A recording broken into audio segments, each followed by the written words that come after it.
Hi there. I want to talk to you about something now, actually kind of cool. I'm going to relate it to an experience that happened to me a couple of weeks ago. I happened to be up in New Jersey, and I was doing a screening out at, I think it was Palisades Park, which is actually just below the George Washington Bridge on the Jersey side of the river there. And for those of you who remember the movie Big with Tom Hanks, the carnival where he wished he would be big in the very beginning, and the George Washington Bridge was in the background. It was at this state park, which is actually kind of a cool place. And there was a George Washington Bridge challenge going on that day, which was a running race and biking race. And it was one of those combination races. There were actually a lot of cool people. There were thousands of people involved. We did very well at the screening. But I wanted to tell you a little story here because it illustrates a principle that I want to talk to you about. And this has to do with people who come up to you and they seem not qualified because they seem very unwilling and they're very vocal about it. And they let you know up front that they don't want to have anything to do with coming into the office. Okay, not necessarily somebody who's like, oh, chiropractor, schmiropractor, do you know what I mean? But somebody who has already decided, look, I've been doctor to doctor, I don't want to do one more thing, there's just no more I'm going to do, and what have you.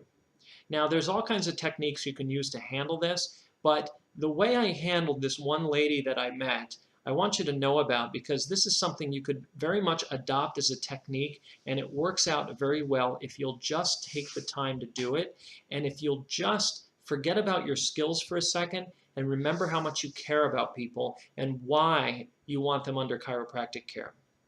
This woman came up to our booth. It was toward the end of the screening day. Things were starting to wind down. We already had our major production done. We had our appointments closed. And this woman came by, and she happened to tell me that she was already a patient of the doctor that we were working for. She had been a patient close to 2 years ago. She didn't look like she was in the best of condition at this point, and her attitude was, well, it was less than good at this point. She wasn't mean or anything, but you can tell something was going on with her. Do you know what I mean? When you talk to somebody and they just have that little bit of a chip on their shoulder that just their body hasn't been treating them right and things aren't going well and what have you. This is what I was dealing with. So I said, you know, I could have taken the viewpoint, oh, crabby old lady, let's just cut her loose and whatever. But I did take the viewpoint that, look, okay, we're not going to get an appointment out of this woman, but I really cared enough about her to sit her down and have a conversation and let her tell me all about it. So I did the interview with her, and I said, look, I don't remember what her name was, but we'll say it was Emily.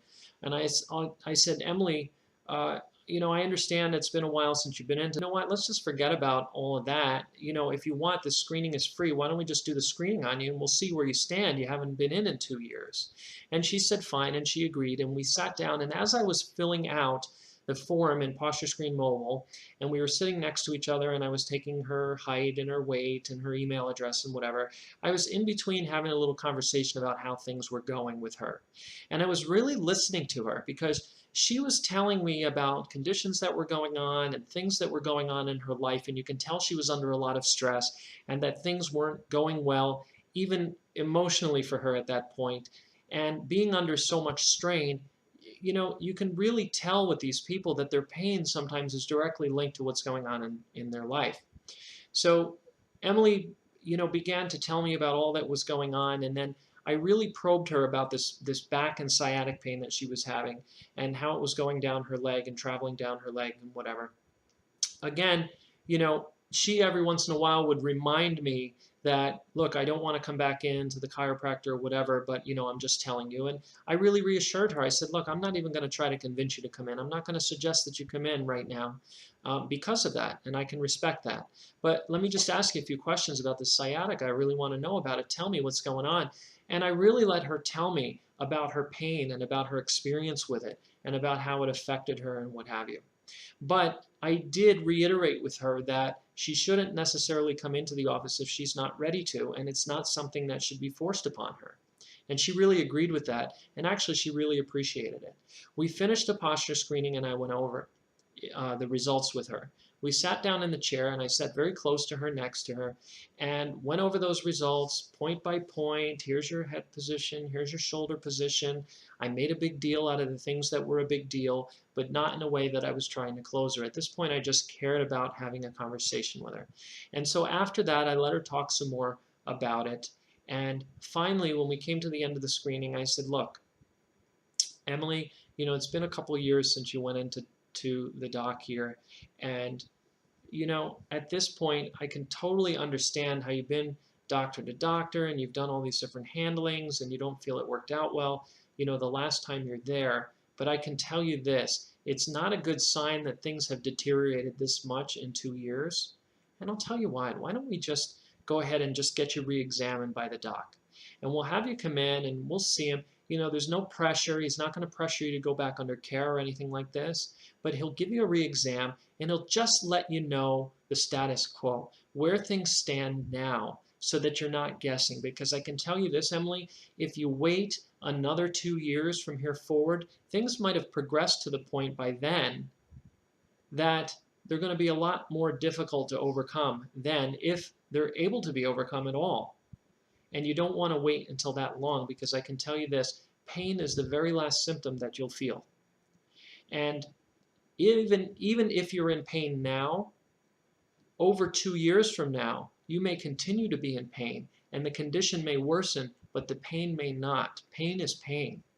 So why don't we have you come back in, see the doctor, get a re-exam. I don't want you to commit to anything but that at this point.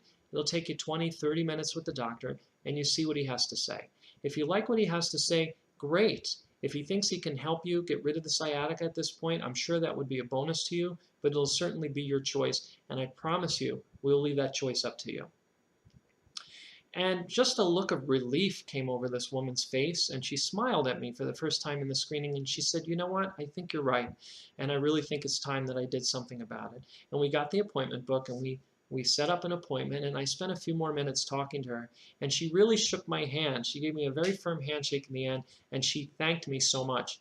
And I have to tell you, I don't know about you, but I got a very warm feeling inside from that. You know, it's just one of those experiences that you say, wow, this is what I do this for. You know, because people's attitudes will prevent them from doing the thing that's actually going to help them. So what we do as screeners is we actually help them through and beyond that attitude to get them to make the decision that's really the right decision for them, which is just to take the next step. And I was very proud of that fact, and I would like you to be able to be proud of that fact too, and just take heed from this example and watch this video a couple of times and really get that story, so that you can try this out the next time you get somebody like that who maybe doesn't have the right attitude when you first meet them and you say, well, this guy isn't going to close. Just throw all caution to the wind and say, great, he's not going to close anyway. Why don't I just care about the guy and see what happens? And then see what happens. I'll bet you'll be pleasantly surprised. Have a great screening.